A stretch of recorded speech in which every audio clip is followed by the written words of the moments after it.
School student இல்ல, இப்ப college student. ஓஹோ அப்படியா, கவனிச்சுக்கிறேன். பாரு பாரு, திருப்பி திருப்பி முறைக்கிறாங்க. முறைக்கிற அந்த ரெண்டு முட்டை கண்ணையும் அப்படியே முழுங்கிட்டு பாத்துக்கோங்க. ஓஹோ, கவனிச்சுக்கிறேன்.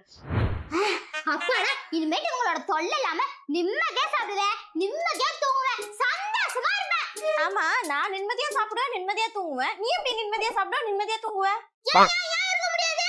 நான் தான் 12ஆம் கிளாஸ் முடிச்சிட்டேனே. நீ இப்பதானே 11ஆவது. இன்னும் ஒரு வருஷம் இந்த ஸ்கூல்ல தான் குப்பை கொட்டணும். ஐயோ ஐயோ, இது வேற ஒண்ணு இருக்குல்ல. அவசரப்பட்டியே குமாரே. பத்தா ஏய் ஏய், அடியே குட்டச்சி, நீ முடிஞ்ச மறுபடியும் நீ இங்க தானே வரணும்.